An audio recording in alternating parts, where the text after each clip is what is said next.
What would you do if the very people you trusted most became the ones who broke you? This is not just a story. It's a journey of pain, betrayal, and a miracle you won't believe. Stay with me, because what you're about to hear will touch your heart and open your eyes. I lay on the cold floor, my breath weak, my body burning from the belt lashes. My father's face was twisted with anger as he raised his hand again. "You have brought shame to my house," he shouted. Each word pierced me deeper than the belt. My skin was red and bruised, my tears streaming into the dust. My brother stood by the wall, arms folded, silent as a stone. He said nothing. He didn't step forward. He didn't confess. He let me take the punishment for what he had done to me. I wanted to scream. It was him. It was Michael. But my voice broke under my father's rage. The truth was heavy in my chest. I was carrying a child, his child. My own brother had forced himself on me again and again until my body betrayed me, growing life inside me I never asked for. And now, instead of protecting me, my father beat me as though I were the criminal. I thought my story would end on that floor, with the belt cutting into my skin and shame cutting into my soul. But then, just when I thought there was no more hope, there came a knock on the door. A knock so strong and steady it froze my father mid-swing. That knock was the beginning of my second chance at life. But before I tell you what happened when the door opened, let me take you back. You need to know where it all began, so you can understand the storm that led to that moment. I grew up in a small town where gossip traveled faster than the wind. Our house stood near the river, old wood creaking whenever the breeze blew through. My father, George, was known as a hard-working man. In town, people respected him. They greeted him with smiles and nods. But inside our home, respect turned into fear. His voice was loud, his temper quick, and when he was angry, his punishments were harsh. My mother, Martha, was gentle but quiet. It was like life had stolen her voice. She rarely spoke back to father. She kept to her chores, cooking, cleaning, and caring for us with tired eyes. I often wondered if she carried secrets of her own, locked deep inside where no one could reach. I was the youngest of 3 children. My oldest brother, David, was 20 and already working at the mill. He was serious, always busy, never paying much attention to me except to tell me to fetch water or sweep the floor. Then there was Michael. He was 18. At first, I thought he was different. He teased me, told me jokes, and sometimes played games in the yard with me. Compared to David, he felt kinder. But as I grew older, I began to notice his stares. Long, heavy stares that made me shift uncomfortably. At the time, I didn't understand them. Later, I would. We were poor. My dresses were old and patched, shoes with holes in the soles. Rain leaked through the roof, and at night I curled under thin blankets, shivering. But there were moments of joy. I loved walking to the river, letting the water cool my tired feet. I loved listening to Mother's bedtime stories, her voice low but sweet. I loved the birds in the morning that reminded me the world was bigger than our pain. But I did not know that shadows were already creeping into my life. The first sign came one night. Father and David had gone to the mill, working late. Mother had gone to bed early with a headache. I sat in the sitting room, mending a tear in my dress by firelight. Michael came in and sat beside me.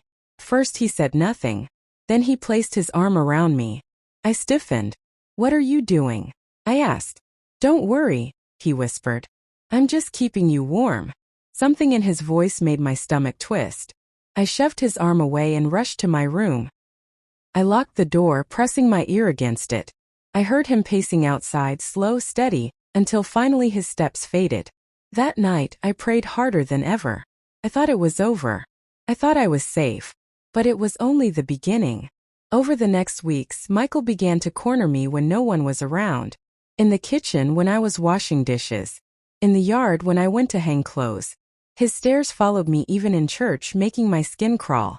I told myself it was nothing, that he was just teasing. But deep down I knew it wasn't. Then came the Sunday evening that changed everything. Church had ended. Father stayed behind to talk with the pastor. Mother went to a neighbor's house. David was still at the mill. I thought I was alone. I went to my room, humming the hymn we had sung earlier. The door creaked open. Michael stepped inside. His eyes were dark, his smile strange. I froze. Before I could scream, his hand covered my mouth. His weight pushed me down. I struggled, I cried, but no one came. That night, my brother broke me in a way I never thought possible. And it didn't happen just once. Again and again he came back. Each time, I begged. Each time I fought. Each time he whispered, "If you tell anyone, no one will believe you. Father will kill you." And I knew he was right. Father never listened to me. Father always believed the boys. So I kept silent. But silence grew heavy. Months passed, and I realized something was wrong. My body was changing. My stomach was swelling. A secret child was growing inside me. My heart sank. I was only 16. I had no power, no voice, and now no way to hide. I wore baggy clothes. I stayed quiet. I avoided Father's gaze. But one evening he noticed. His eyes narrowed as he stared at me. He called me into the room. "What is this?" he barked, pointing to my belly. "Istomred. E." But before I could finish, his hand slapped me across the face. I fell hard. The belt came next. Strike after strike, my cries filled the room. "You shameful girl," he shouted. "You dare bring this to my house?" Each lash burned. My skin broke. My heart shattered.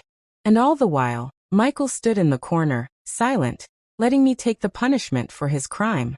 I thought I would die that night. But then, when I had no strength left, when Father raised his belt one more time, a knock echoed through the house. A knock that stopped him in his tracks. A knock that would open the door to the second chance I never expected. But who was at that door? And what would they bring into my life? The answer would change everything. The sound of the knock filled the room like thunder. Father froze, the belt still in his hand, his chest rising and falling as he breathed heavily. My body trembled on the floor. My tears mixed with blood on my lips, but for the first time that night, there was silence. The knock came again, louder, firmer. Whoever was outside wasn't leaving. Father frowned, muttered under his breath, and threw the belt onto the table. He straightened his shirt, wiped sweat from his face, and walked toward the door. Michael stayed in the corner, his eyes fixed on me. He didn't look guilty. He didn't look afraid. He looked annoyed, as though the knock had interrupted something important to him. The door creaked open. Standing outside was Pastor James. His tall frame filled the doorway, his Bible clutched under his arm. Behind him was his wife, Ruth, carrying a basket covered with cloth. Their faces were calm, but when Pastor's eyes landed on me, curled up on the floor, bruises clear even in the dim light, his jaw tightened. "Evening, George," Pastor James said, his voice steady but sharp. "We came to bring some food for your family. The Lord pressed it on our hearts." Father forced a smile. "You shouldn't have troubled yourself, Pastor." He stepped aside, letting them in. Mother appeared from her room, her face pale. She hadn't been there when Father started beating me. But now she saw me on the floor, her eyes widened in horror. She rushed forward, kneeling beside me, her hands shaking as she tried to lift me up. "What happened here?" Pastor asked, his gaze moving from Father to me, then to Michael. The silence was heavy. Father cleared his throat. "She has shamed the family," he said coldly. "She's carrying a child." Pastor's eyes softened when they met mine. "Is that true, child?" he asked gently. I wanted to speak, to scream the truth, but fear held my tongue. My father's shadow loomed over me. Michael's stare pressed into my skin. If I said it, would anyone believe me? Or would Father's belt come down again? I lowered my eyes, unable to answer. Pastor sighed. He turned to Father. "George, I know you are angry, but beating her will not change what has happened. Violence will not wash away shame. It only adds more." Father's face hardened. "Don't tell me how to discipline my house, Pastor. This is my daughter. My blood. And she has betrayed me." "No," Pastor said firmly. "She is still your daughter. And she is still a child. Look at her." He pointed at me, trembling in Mother's arms. "You will break her spirit if you continue this way." Mother's voice shook. "Please, George, please listen." But Father turned away, clenching his fists. His pride was too strong. That night, Pastor and his wife didn't leave. They stayed, sitting quietly in our house, praying under their breath. Their presence stopped Father from raising the belt again. I sat in the corner, wrapped in an old blanket, my body aching, my heart torn between fear and relief. When they finally left, Pastor whispered something to me as he placed his hand gently on my shoulder. God sees you, child. Don't give up. He has not forgotten you. Those words planted a tiny seed in my broken heart. A seed of hope. But hope is fragile. And my troubles were far from over. The days that followed were heavy.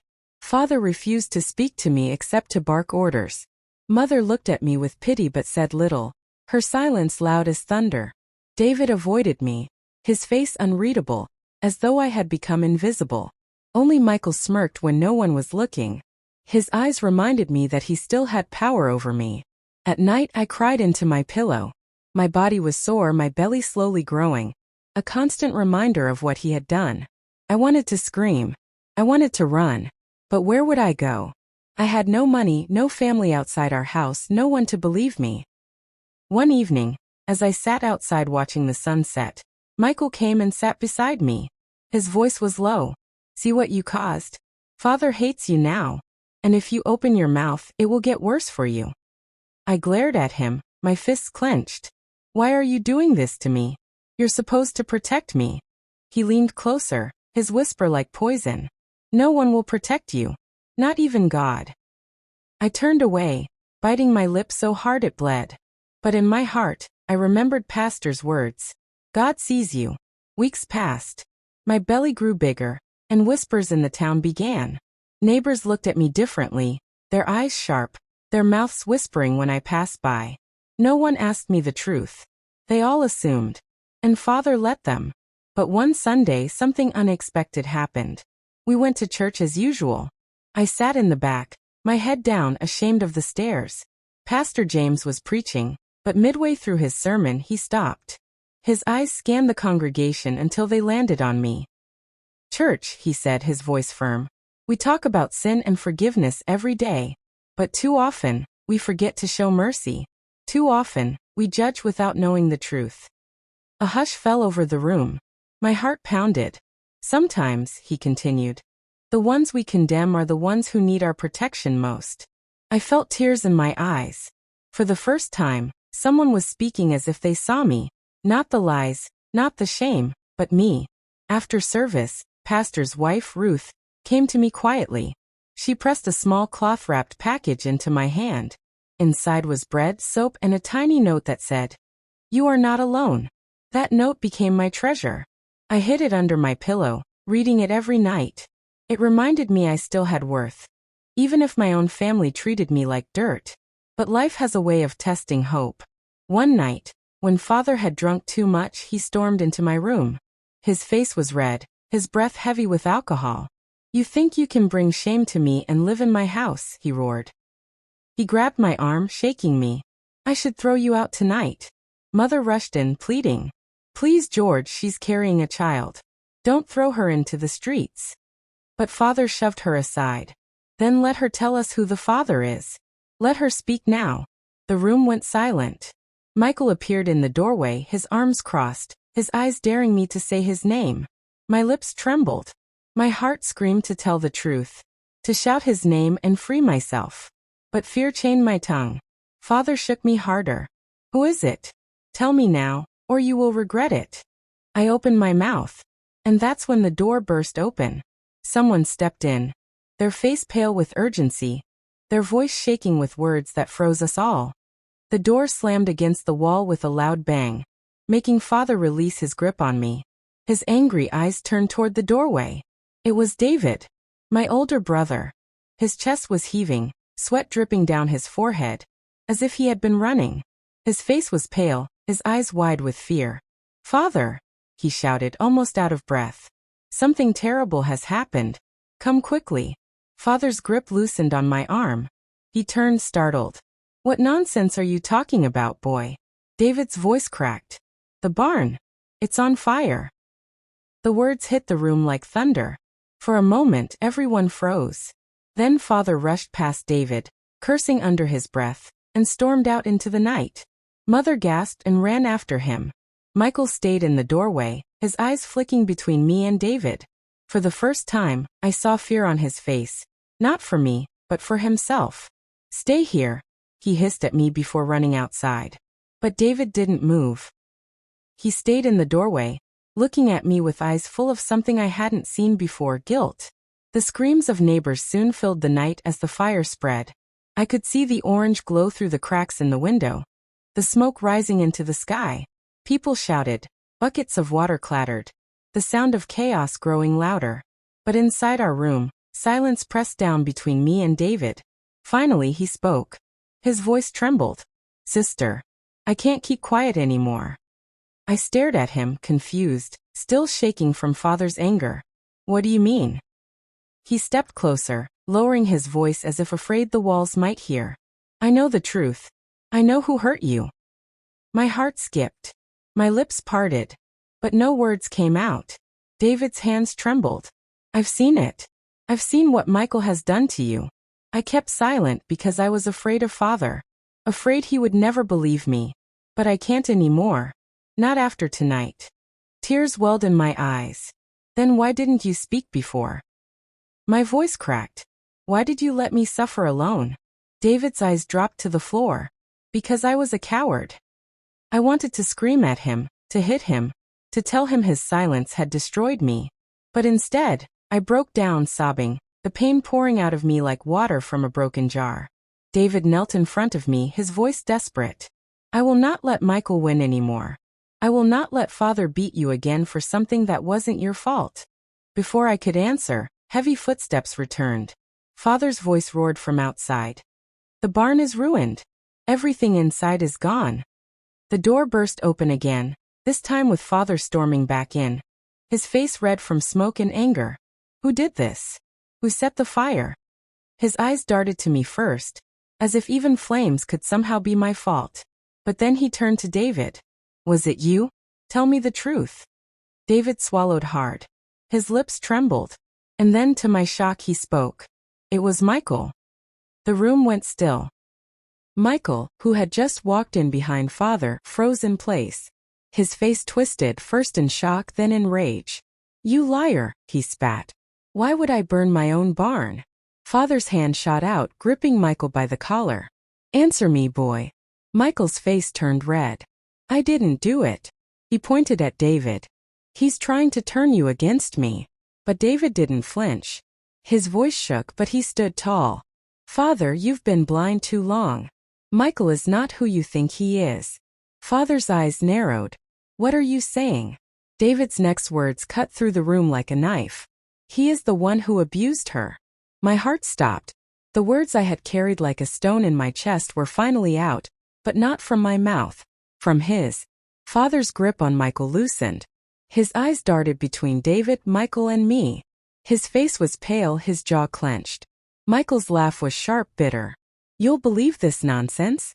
From him? He's jealous because I'm stronger, because you trust me more. Now he's using her shame to destroy me. But Father didn't laugh.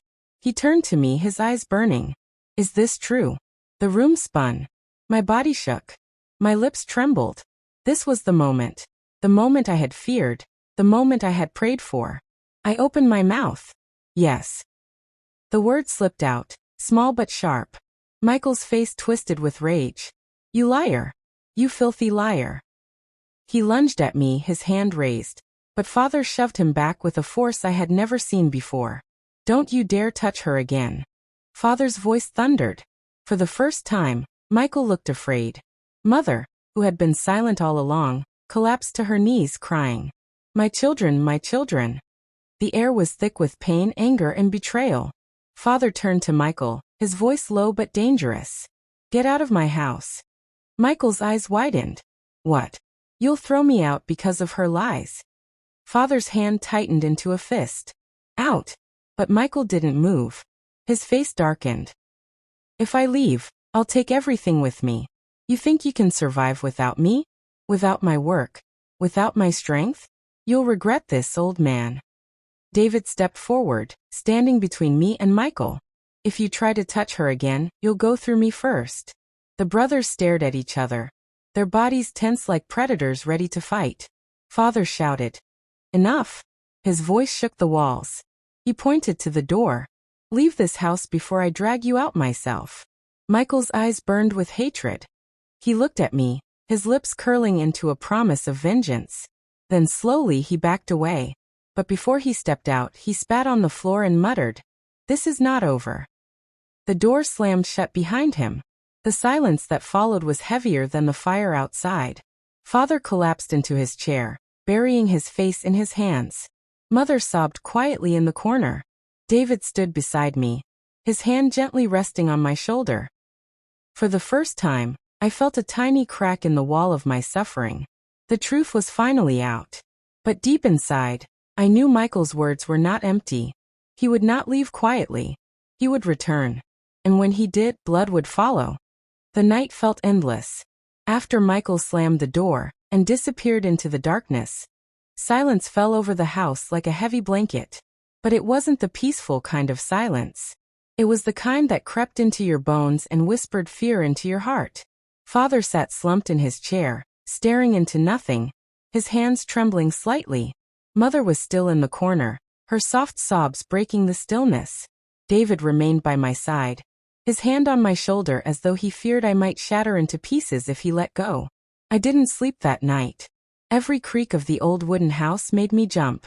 Every gust of wind against the shutters felt like Michael coming back to tear the door open. His last words echoed in my mind. "This is not over." By morning, the whole village knew. People gathered outside, whispering, their eyes full of questions, pity, and judgment. Some shook their heads in disbelief. Others murmured that Michael had always been too wild, too dangerous. A few even looked at me with suspicion, as if I had somehow ruined the family myself. Father's pride was wounded. He was a man respected in the village, a man people turned to for advice. Now his family was the subject of gossip. His shame turned into anger, and though he didn't raise his hand against me again, his words cut deeper than any beating. "You've brought disgrace upon this house," he muttered coldly one morning, not even looking at me. "If you hadn't been weak, this wouldn't have happened." My chest burned, but I said nothing.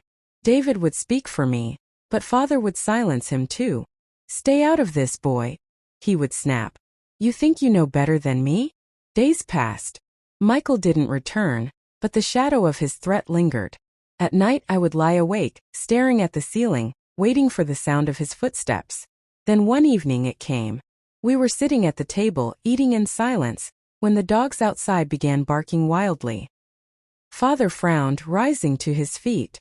"What now?" he muttered, stepping toward the window. A moment later a loud crash echoed from outside, the sound of glass shattering. Mother screamed and David jumped to his feet. The barn was already gone from the fire.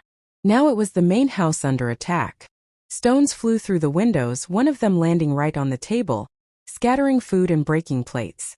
"It's him," I whispered, my whole body trembling. "Michael." Father grabbed the old rifle he kept behind the door. "Stay here," he growled, storming outside. David followed quickly, shouting, "Father, wait." But I couldn't stay still. I ran to the doorway, my heart pounding. Through the broken window, I saw Michael at the edge of the yard, his figure lit by the pale moonlight. His face twisted into a cruel smile as he shouted, "You thought you could throw me out like a dog? You'll regret this." Father aimed the rifle. "Leave this land, Michael, or by God, I'll end this tonight." But Michael didn't flinch. Instead, he pulled something from behind his back. It was a torch, flames dancing wildly. He raised it high, his eyes fixed on the house. "No!" I screamed. Before anyone could stop him, he hurled the torch onto the roof. The dry wood caught quickly, and within seconds, flames began to spread. Mother screamed again, clutching her chest. David grabbed a bucket, racing to the well, while Father fired the rifle. The shot rang out, but Michael ducked and disappeared into the trees, laughing like a madman. The fire grew fast, crackling and roaring as smoke filled the air. I coughed, tears stinging my eyes. The heat was unbearable. "Out! Everyone out!" Father shouted, pulling Mother by the arm. David ran back with water, throwing it on the flames, but it was useless. The fire was too strong, too fast. We stumbled into the yard, watching helplessly as our home, the place that held all our memories, good and bad, was swallowed by fire. The villagers gathered again, some trying to help, others just watching. But nothing could stop the inferno. I stood there, shaking, tears streaming down my face. The house collapsed in on itself, sparks shooting into the sky. Everything we owned was gone. Father dropped to his knees in the dirt, his face pale, his pride shattered. Mother fainted, her body falling limp against him. David caught her just in time, laying her down gently. And me? I just stood there, staring at the flames, feeling like my whole world had been stolen. But as I stood, I felt something else. A strange pull inside me. A tiny whisper of hope. Because in that moment of destruction, I realized something. Michael could burn our house, he could try to break us, but he couldn't take away the truth that had finally come to light. He couldn't erase the fact that Father had heard my voice, even if it was through David. Still, I knew this wasn't the end. Michael wasn't finished. And I was right. The very next day, when the smoke still lingered in the air and we were left with nothing but ashes, a messenger arrived at our yard. He carried a letter, sealed with a mark none of us had seen before. Father tore it open, his hands shaking, and read it aloud. The letter said Michael had joined a band of dangerous men who lived outside the village, men who thrived on violence and revenge. And Michael had sworn to return, not just to destroy us, but to destroy everyone who sided with us. The village was in danger. As Father's voice cracked reading the words, my heart sank. This was no longer just about me. It was no longer just about shame or anger. It was war. And in that moment, as the villagers murmured in fear, I wondered, would the miracle I longed for ever come? Or had Michael's hatred already sealed our fate? The village was restless after the letter came. Fear settled over everyone like a dark cloud. Children were kept indoors, men carried sticks or old rifles when they walked at night, and women whispered prayers under their breath. Father, once a man of strong pride, now carried the weight of shame and worry on his shoulders. He hardly slept, pacing the ashes of our burned home, muttering about Michael's threat. Mother was weak from the shock, spending most of her time lying down, whispering prayers that her son would turn from his evil ways. David tried to stay strong, always encouraging me, always protecting me. But I could see the fear in his eyes too. He knew Michael was not alone anymore. He was dangerous, more dangerous than ever. One night, as the moon shone bright over the ruins of our home, I sat by the well, staring at my reflection in the water. My face looked older than my years, tired and bruised by sorrow. My hand rested gently on my belly. The secret I carried, the life inside me. Yes, I was pregnant. Michael's evil had left me with a child. For a long time, I had seen this child as a curse, a reminder of all my pain. But as the days passed, something began to change. When I felt the first flutter inside me, I realized, this child was innocent. This child had done nothing wrong. And maybe, just maybe, this child was the miracle I had been waiting for. I whispered to the water, as if speaking to the baby, you will not grow up in fear. You will not grow up broken. I will love you no matter what.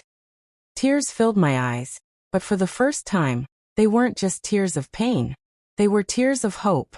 The days grew heavier. The village prepared for Michael's return. But no one knew when he would strike. Then it happened. It was a Sunday morning. The villagers had gathered at the small church at the edge of the field, voices rising in hymns of prayer. Father stood at the back, his face hard, his rifle leaning against the wall. David was beside me, his arm protectively around my shoulder. Suddenly, the doors burst open. Michael stormed in, flanked by 3 rough-looking men with knives and clubs. His face was twisted in hatred, his eyes bloodshot. "Did you think you could get rid of me?" he shouted, his voice echoing through the holy place. "This whole village turned against me. Now you will all pay." Screams filled the church. Mothers pulled their children close. The preacher raised his hands, pleading, "Michael, this is the house of God. Put down your weapons." But Michael only laughed, a cruel sound that made my skin crawl. God never helped me. Why should I care about him? He raised his knife, pointing straight at Father. You chose her over me. You threw me out like dirt. Now you will watch as I destroy everything you love." Father gripped his rifle, ready to defend, but his hands shook. The men behind Michael moved closer, their knives glinting. I could feel my heart pounding in my ears. The whole church was frozen in fear. Then it happened. Michael lunged forward, his knife raised to strike Father. But before the blade could fall, a loud cry filled the church. Not from a man, not from a woman, but from me. No. I shouted, my voice stronger than it had ever been. I stepped in front of Father, spreading my arms wide. If you want to destroy someone, destroy me. But you will never touch him again. The whole room gasped. Michael froze, the knife still in his hand, his face twisted with rage and confusion. You dare stand against me? My voice trembled, but I did not move. You hurt me once and you thought you broke me. But you didn't. You made me stronger. And the child inside me, your child, will be loved. Not because of you, but in spite of you. You will not win, Michael. You will not. For a moment, Michael's eyes flickered. Something deep inside him seemed to break. He stared at me, his lips trembling, his hands shaking. The knife clattered to the floor. One of the men behind him growled. What are you doing? Finish it. But Michael didn't move. His knees buckled, and for the first time, I saw tears in his eyes. I didn't mean, he stammered, but his voice faded. The preacher stepped forward, his voice calm but firm. Michael, you have walked the road of hatred long enough. Look around you. These people are not your enemies. Your true battle is inside your heart. The men with him grew restless, but the villagers began to rise, one by one, standing together. David picked up the fallen knife and held it out of reach. Father, still trembling, lowered his rifle. The balance shifted. The men saw they were outnumbered.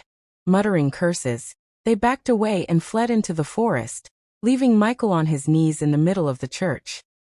The silence that followed was heavy, but it wasn't the silence of fear. It was the silence of a storm finally breaking. Michael sobbed, covering his face with his hands. For the first time, the monster who had tormented me looked like what he truly was.